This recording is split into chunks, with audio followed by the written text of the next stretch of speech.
the Forbidden City to breathtaking landscapes. From martial arts to make-believe, China is a land of secrets. Secrets that will set Zhang Jingchu, the rising star of Chinese cinema, on a journey of discovery.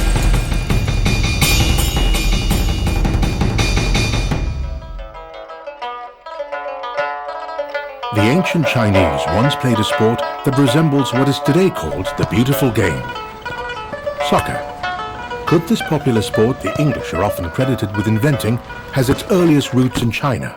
We have made a history around football under FIFA, and we have discovered that the origin of football has been in China. How did this ancient game fade away into obscurity? What caused it to disappear? And what has spurred its revival in recent times? Hi, I'm Jing Chu. China is a land of many facets, rich in tradition and culture. With over 5,000 years of ancient history, there's much that still remains undiscovered.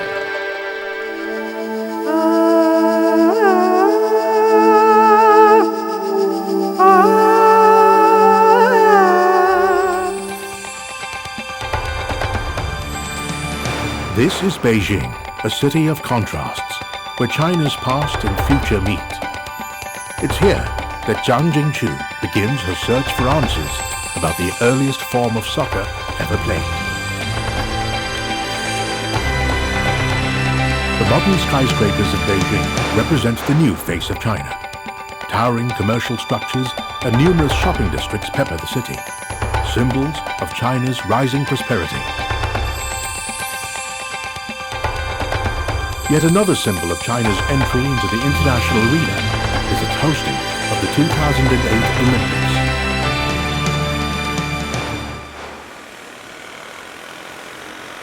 As with any other Olympic city, Beijing too has a purpose-built arena to host the 29th Olympiad. Over there is the Beijing Olympic Stadium. Because of its shape, the locals have given it the nickname Niao Chao, or bird's nest.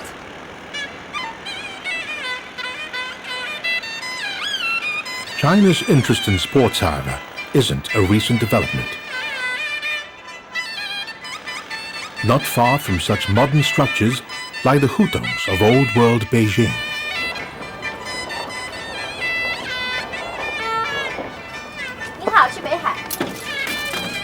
Built thousands of years ago, they are today lower-income housing that's become a minor tourist attraction. Its narrow alleyways are best traversed by foot or trishaw.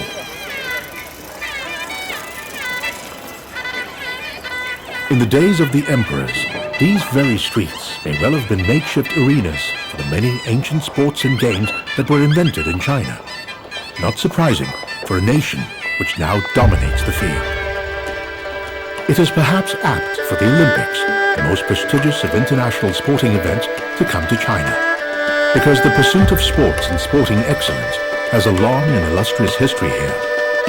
For centuries, the Chinese were pioneers, introducing new sports like acrobatics, martial arts, wrestling, weightlifting, diving, and even ancient soccer. Up north in China's Shandong province, a historic sporting event is about to begin. It is the inaugural game of Chuji, an ancient Chinese sport that's enjoying a revival.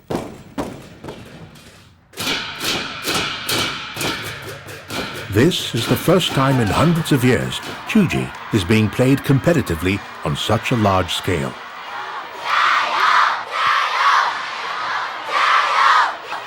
Chuji is a team sport that requires players to propel a ball through a goal using any part of their bodies except their arms and hands. Basics that sound very similar to another, more modern sport, soccer.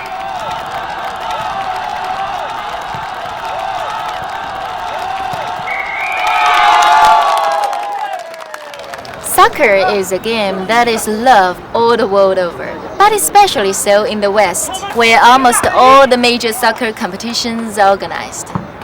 But what if this sport they call the beautiful game didn't originate in the West at all? There are those who say soccer has its beginnings in ancient China. Is this fact or fiction? To find out, one has to wait for sundown when the soccer fans emerge.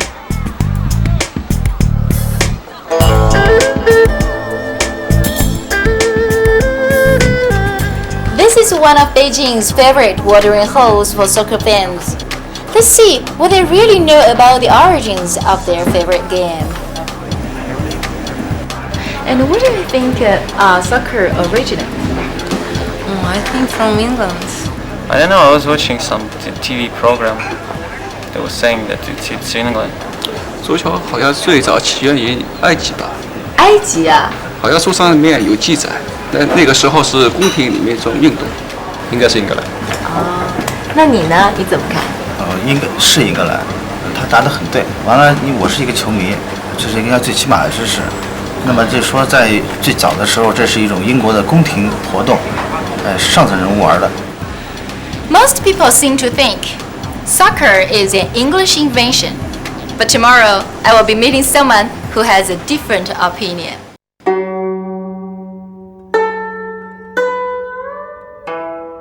China's rich history of sports is a specialty of Professor Gu Shichuan, a former lecturer and researcher at the China Sports Science Society.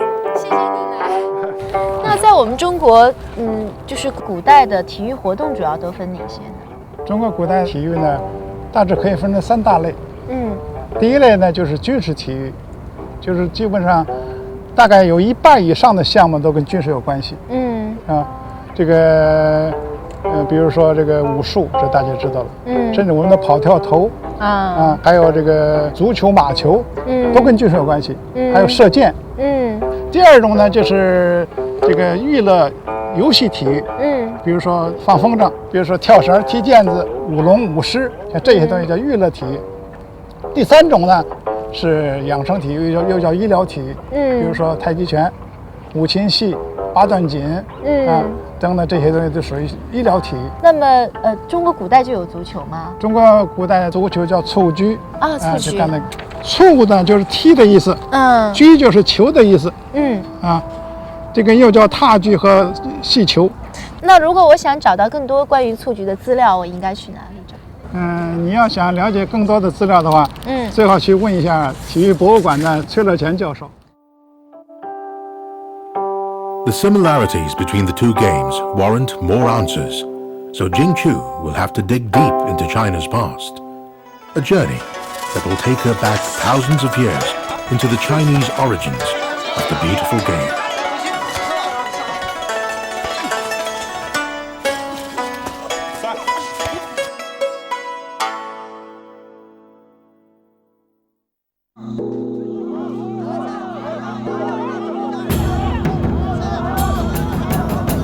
The ancient Chinese sport of Tzuji has a strong resemblance to modern soccer.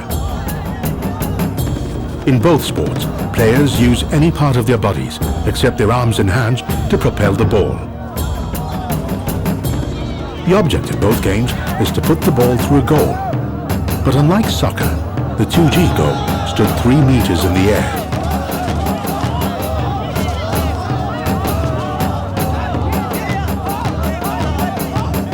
In modern soccer, players have to be quick on their feet and possess precise ball control. Soccer requires skill, strategy and accuracy to get the ball into the goal. Tzuji players apparently need all of this and more.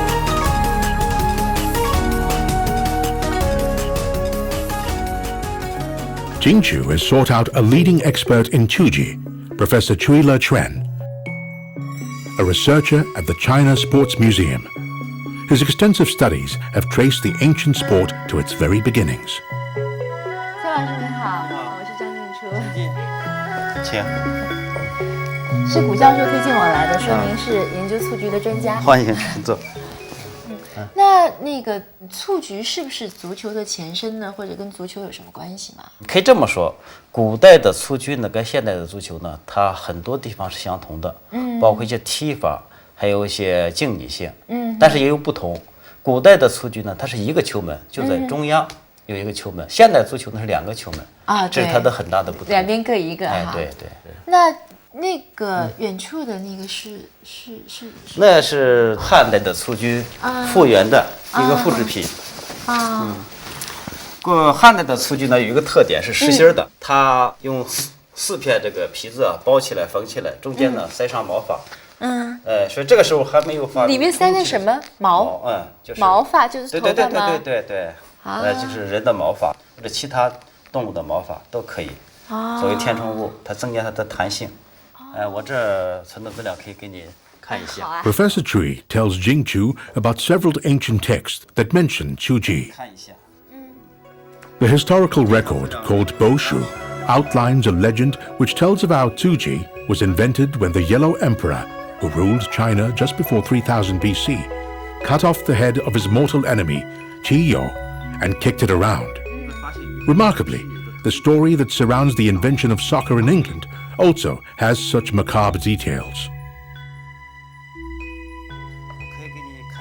Another set of records called Shuji by Sima Qian states that Tuji was played by common folk of the Qi kingdom around 300 BC. This is the earliest written record of Tuji in ancient China, and it predates any other evidence available around the world documenting the existence of a soccer-like sport. 那如果我要看到更多就是有关于蹴鞠的，比如说古代蹴鞠的那些资料什么，我应该去哪？这方面的资料在全国各个博物馆、文物机构都有收藏。这次我们建立足球博物馆以后呢，我们就把各地的文物复制借展，全部汇集到林芝的足球博物馆。通过博物馆呢展示呢，可以发现中国古代蹴鞠从发展一直到演变到最后消亡的整个过程一些细节。Looks like I'm going to 山东。所以就是。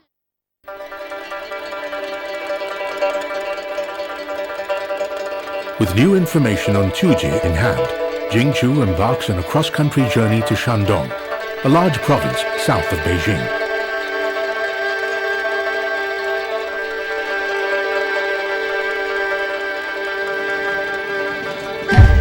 It's a 6-hour train ride, and time enough for Jing Chu to familiarize herself with the history of sports in China. Her first stop in Shandong is a museum dedicated entirely to ancient Tuji. Linzhi is the former cradle of the ancient Qi kingdom. It is today an industrial city that is famous for being the supposed birthplace of soccer.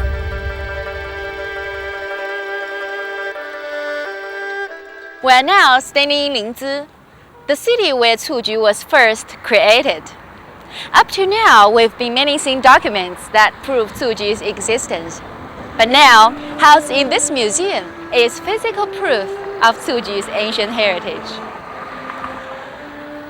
Mr. Ma Guoqing is the curator of the museum. For years, he's been dedicatedly collecting evidence on the history of Tuji. 您现在看到的，这是在云南苍山县的高山上，我们发掘的一幅早期人类戏球的一幅岩画。那岩画当中就描绘了早期的人类戏球的场景。在这人的脚底下，我们明显能够看到早期人类球类的痕迹。Mr. Ma explains that stone balls were first used for hunting, but eventually became part of ancient Chinese recreational activities. Stone balls like these were discovered in the grave of a boy dating back to the Neolithic period, some 6,000 or 7,000 years ago. An indication that ancient soccer may have begun in prehistoric times. But it was only when these impractical stone balls were replaced by those made from animal skins that the game really took off. 你看到的这个，这是汉代的一个蹴鞠城。这个蹴鞠城可以说是世界上最早的一个足球场。但是在2000年前的汉代他们蹴鞠的时候，并不是在专门的一个球场当中，而是在一个专门的蹴鞠城当中。那这个是不是就是像 According to Mr. Ma, there were many versions of Chuji played throughout China's history. The Chuji Cheng version of the game was called the 5 goals a side style. It was played by 2 teams, each with 6 players vying for the ball. Interestingly, this gladiatorial style game was tame in comparison to the earliest version of soccer played in the West. Documents at the Tsuji Museum state this ancient game is supposed to have spread from China to the West, where it eventually evolved into soccer as we know it today. But the English have their own account of its origins. The severed head of a vanquished Danish prince being kicked around by English soldiers. But the English account of soccer's invention is said to have taken place in the 1st century, about 300 years after the Chinese Qi kingdom origins of Tzu Chi.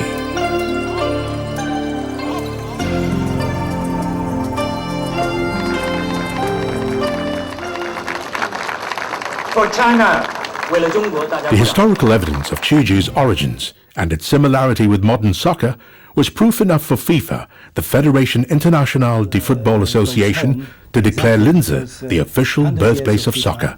We have made history around football and the FIFA, and we have discovered that the origin of football, or what we call now football, has been in China and in a city called Linz. 2005年的5月20号是国际足联的100年庆典，国际足联的秘书长和主席向我们颁发了证书和纪念牌匾，都在这个地方。对，这是非法的证书。对，这个证书在开幕式上，国际足联的主席布拉特和秘书长林斯向我们正式颁发的。自此呢，这个林兹就成为世界足球的起源地，蹴鞠就成为世界足球的起源。Both modern soccer and its predecessor, Chuji, require players to demonstrate fancy footwork and precise ball control. And the objective of most versions of Chuji matched that of modern soccer, to put the ball in the goal. Even with all the evidence available, not many people outside of China know about Tsuji. While its modern-day offshoot, soccer, continues to thrive around the world. This is because more than 300 years ago, Tsuji faded into obscurity. To understand why, we have to look at how Tsuji evolved into a popular sport and what kind of impact it had on ancient Chinese society.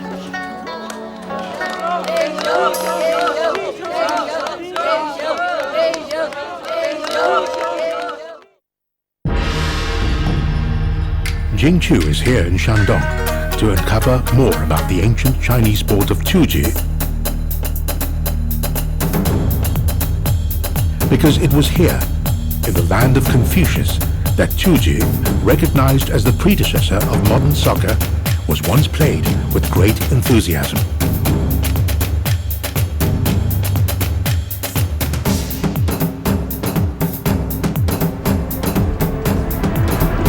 During the Han Dynasty, Chuji was used as a form of exercise to physically condition the emperor's armies. This sport would become so popular among soldiers, they would set up makeshift playing fields during breaks from duty, wherever they were. The form of Chuji, most popular with them, was the aggressive gladiator style. Players could tackle each other to gain possession of the ball, much like modern soccer. When Chuji became popular with the common man, it would often be played in the Baida style. Players would stand in a circle and try to keep the ball in the air for as long as possible, even resorting to acrobatics to do so.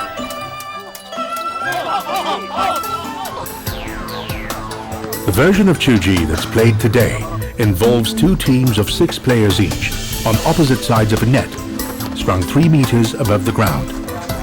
The goal is an 85-centimeter hole in the net. Players keep the ball in the air without the use of their hands and score by propelling the ball through the hole.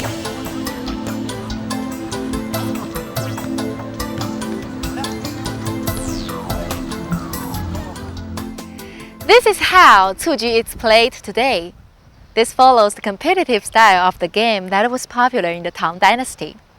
As it turns out, Cuji, like Chinese cuisine, had many flavors. Given that the two sports, though separated by centuries, have much in common, Jing Chu set up an informal two-a-side match to find out how soccer players would fare in Cuji. First, the two Cuji novices get some basic training on ball handling and learn the rudiments of the game. 你看那个球门，大概是3米高吧，这样大。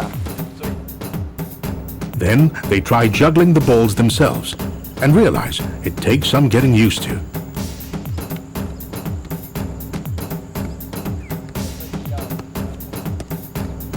Now it's time to play. It's ancient Cuji exponents versus modern soccer players.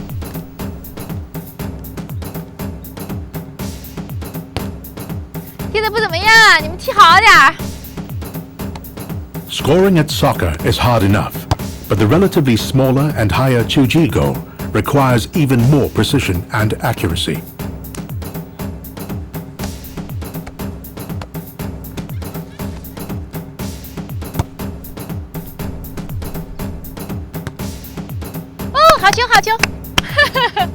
If Jing Chu's experiment achieved anything, it was to introduce two Chinese soccer players to a game that's not only part of soccer heritage, but their own culture.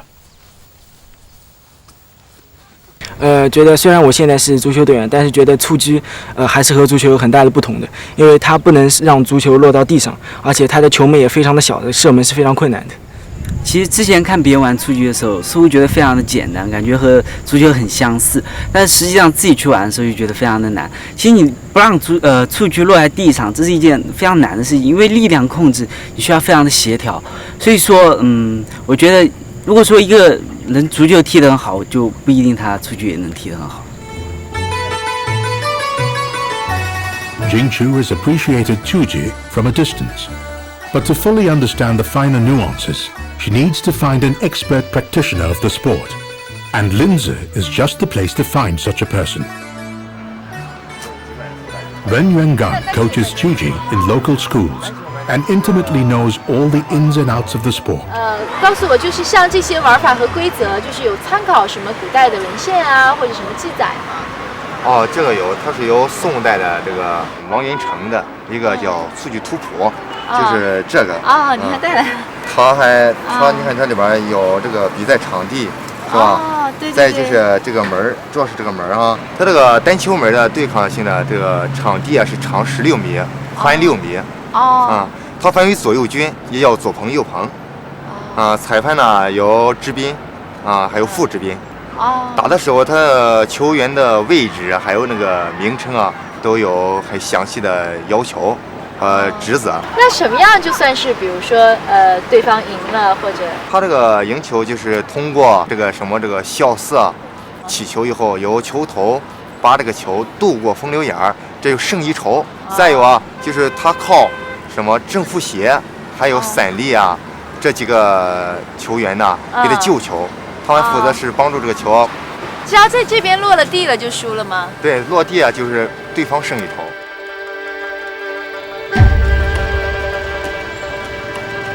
The similarities between soccer and Cuji extend beyond the playing field. Like soccer today, Cuji in ancient China began to develop a subculture that revolved around the sport. In modern China and elsewhere in the world, legalized gambling on soccer is a big draw.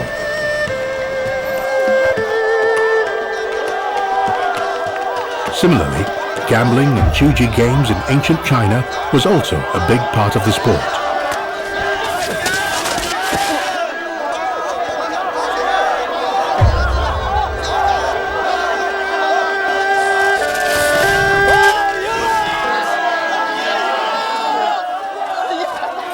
In order to play Cuji professionally, one had to join a club, not unlike today's soccer clubs, and learn from more experienced players. In fact, so popular did Cuji become in China that it even had its own deity, Qingyuan Miao Daozhen, to whom prayers were offered before each game to ensure a good result. There were even fanatical Tuji players like Xiang Chu, who played against his physician's orders and paid dearly with his life.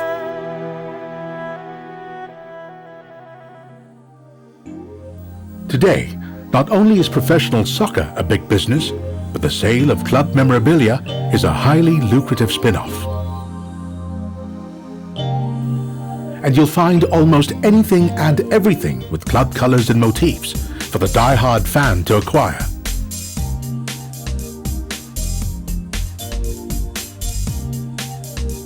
Travel back thousands of years and you'll find that Tuji was not much different. The ancient Chinese love for the sport was apparent from the Tuji-related designs emblazoned on all sorts of everyday household items. From coins to plates, pillowcases to flower vases. Today's soccer stars are international celebrities who command the adulation of millions of fans around the world.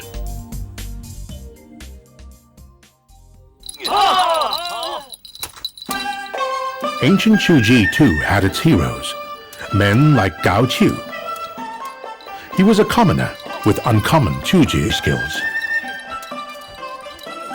So adept was he in the sport that a local governor conferred upon him the title of court official.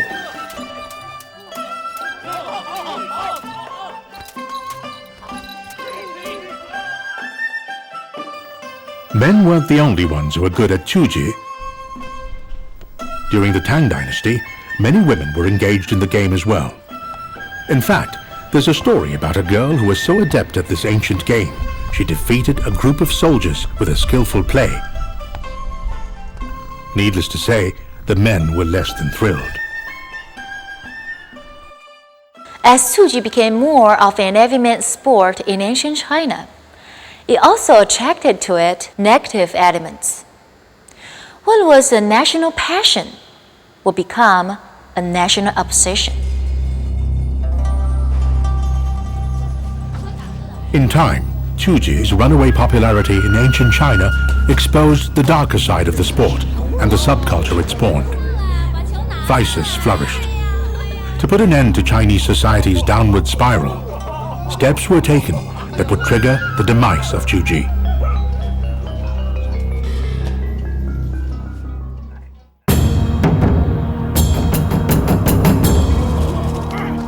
This is possibly the first international soccer match, a game of Tuji played between China and Japan. The type of Tuji probably played was the 5 goals a side variety. Both teams had 5 goal areas and 5 goalkeepers to defend them. Because of the intense difficulty of scoring anything at all, a single successful goal determined the winner of the game, much like the sudden death round in modern soccer.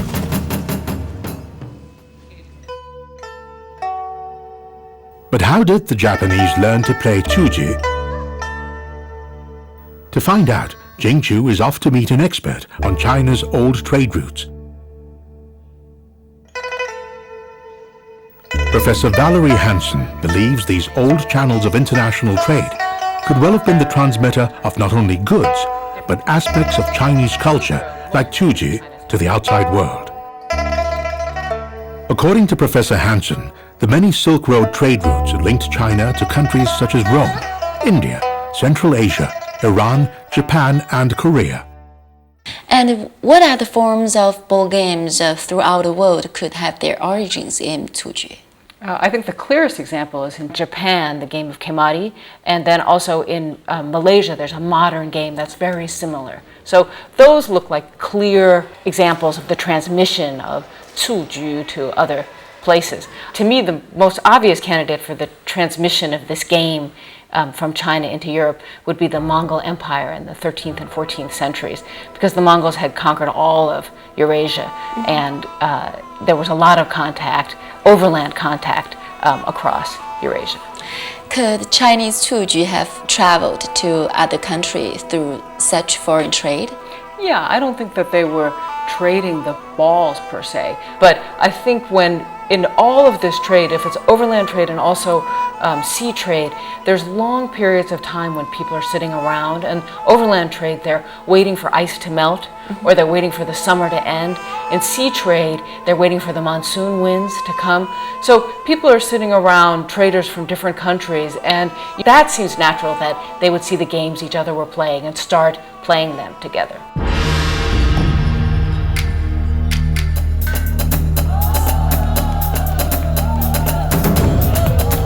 Meanwhile in China, Tuji had become a high-stakes sport. Winners of matches were gloriously celebrated. They were decorated with brocades, awarded silver trophies, and hailed as heroes.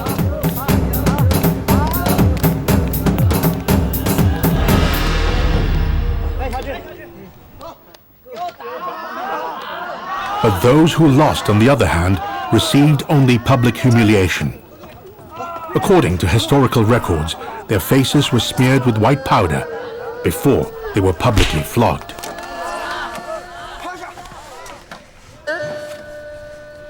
An act that gave a whole new meaning to the term loser.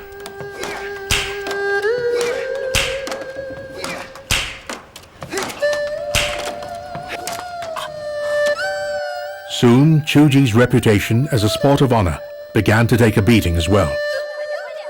By the Yuan dynasty, it had become an activity that some of society's less desirable elements took to, and with less than noble intentions.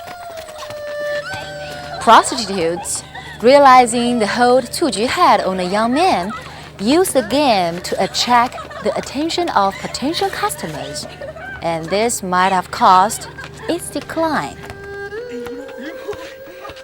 The Yuan dynasty play, Jin Qianji, showed how prostitutes would use Chuji as a ploy to get customers, a sordid association for a once noble sport.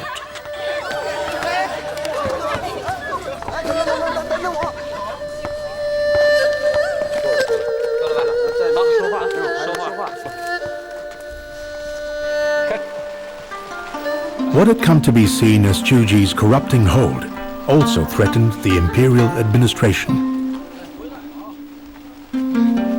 By the Ming dynasty, the sport had become a favorite pastime of the rich and elite.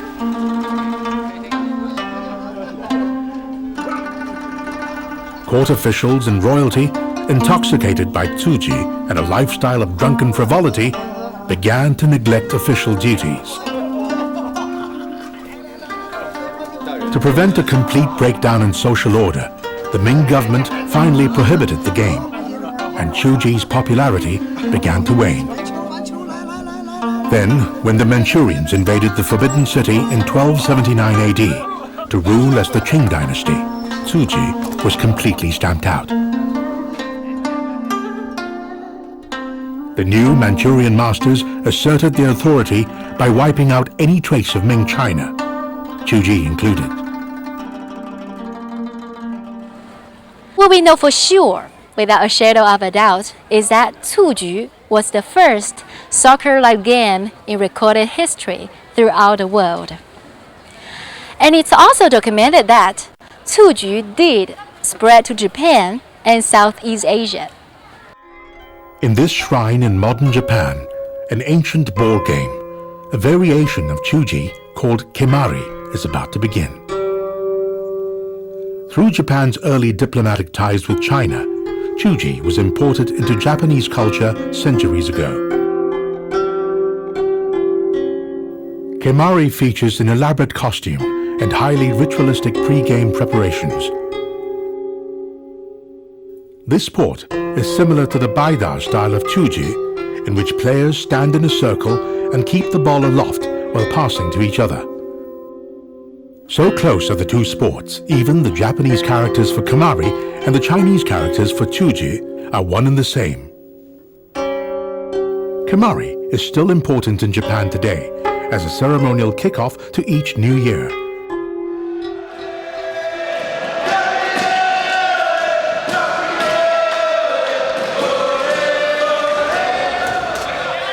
When Chuji reached the shores of countries in Southeast Asia, it is argued that the game was modified into sepak takraw. This fast-paced, acrobatic game still bears some of the hallmarks of traditional Chuji and is today one of the region's most popular sports.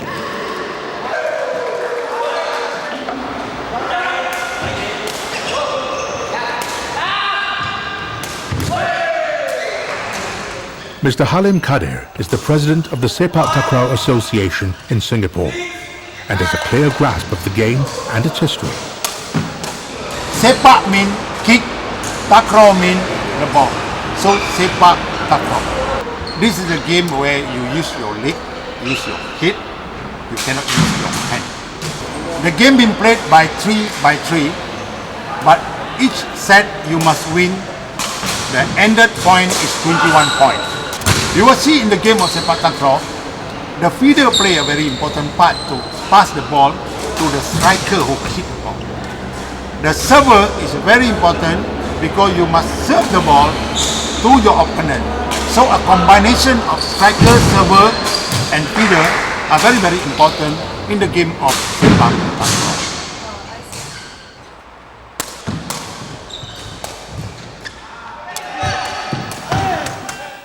The similarities between Chuji and Sepak Takraw is evident not just in the rules of play, but even in the layout of the court and techniques used.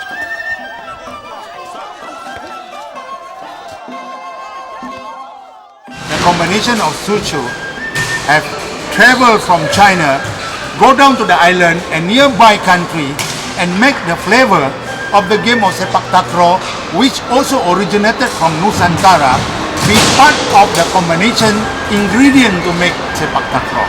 So I can say that if we can put all together, you can see that Sepak Takraw was also originated from China those days. Ironically, even as Chuji makes a comeback in China, the sport it spawned, Sepak Takraw, flourishes in Southeast Asia and is also gaining interest in the rest of the world. Ancient Chuji was lost to the Chinese for several hundreds of years. But China's status as an Olympic nation has stirred up renewed interest in sport.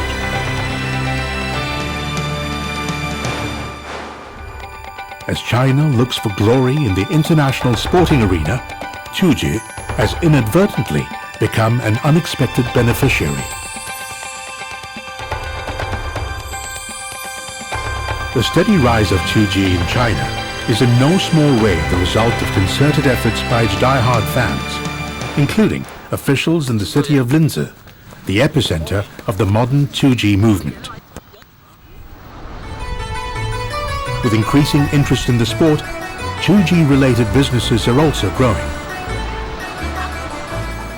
杨先生，那么现在就是在做现在在缝制是吧？首先需要就是把这个牛皮裁下来，裁下来以后裁成这样一个就是4片的，4片以后，然后是在里面开始缝制。缝制的时候，里面首先要就是附上这样一层了，然后是保持它的强度。哦，就是保持它的硬度，对吗？对，保持它的硬度。然后在里边首先要用的是细的线来把它缝制起来，然后在外边再衬一个这样的，就是一个白的皮条，古代有一个白的皮条嘛。这个边线缝的看不出来哪里是最后的那个。这个也是我们最有难度的。一般的就是人看的话，这个外边是哪是最后一针很难看出来。对对对，这个也是我们就是技术含量最高的一件，由专业来负责。那这里面是填充什么呢？这种是填充羽绒的，羽绒服里面的那种羽绒。对，到了8片以后可以充。Factory manager Yao Zisheng takes Jingchu through the different evolutionary stages of the Chuji ball. These were initially made with 4 pieces of leather, resulting in an oval-shaped ball, quite like that used in rugby or American football. Then, 6 pieces of leather sewn together and stuffed with human hair gave the balls a more spherical shape. When balls were made of 8 pieces of leather and pumped with air, they became rounder, lighter and more aerodynamic. Today's Chuji ball is made with 12 leather segments and is technologically superior. Each ball is painstakingly made by hand and closely resembles its distant offshoot, the soccer ball.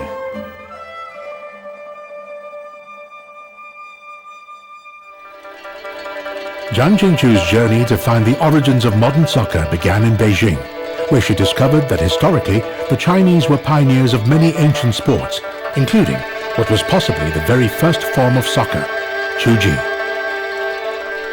She then came across documents that proved that Qiuji was played during the Qi Kingdom in 300 BC, long before soccer was purportedly invented in Britain. In Linzi, Shandong Province, she visited a soccer museum, where evidence supporting Qiuji's claim to being the origin of soccer was so overwhelming that FIFA proclaimed it the birthplace of the beautiful game. With the help of an expert on ancient trade routes, Jingchu discovered how Qiuji could have spread beyond China to become Kemari in Japan and Sepak Takraw in Southeast Asia. Back in the present, Jingchu is about to witness the revival of an ancient sport, once lost to the people of China.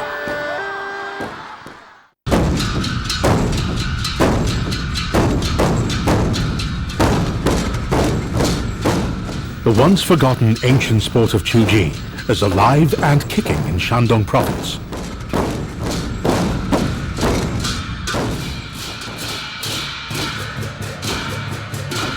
Just like old times, huge crowds turn up in droves to support their favorite teams.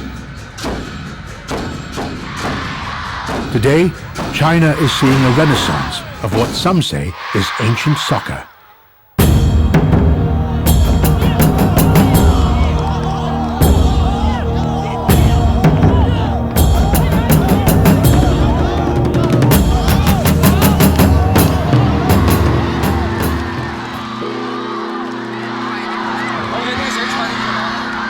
Here in Linzi, inspired by FIFA's declaration of the city as the birthplace of soccer, local authorities give Qiuji their full support by hosting their very first championships.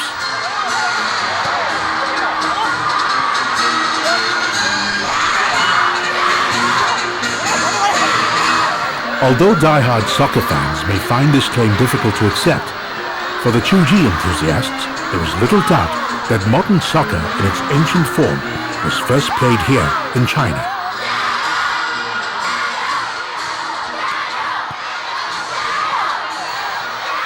Inspired by the success of the beautiful game, Qiuji may well find its place in the Hall of Fame as an Olympic event.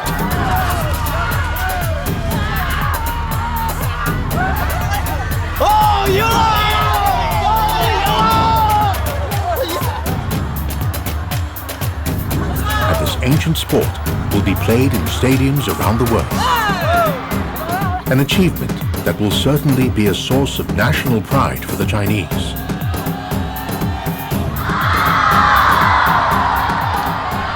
Today, the story of Qiuji is being rewritten. In an effort to boost the popularity of the game amongst the young, authorities have begun to introduce the ancient sport to a new generation in China. 哎，小朋友们。 那个，我先问你吧，你喜不喜欢蹴鞠啊？喜欢。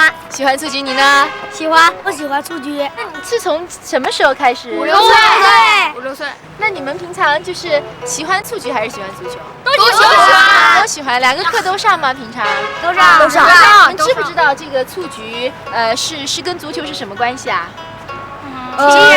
是由蹴鞠演变成足球。哦，真的，你们都知道啊？在课上教的吗？不是，自己查的。你们能给我演示一下吗？好嘞。OK。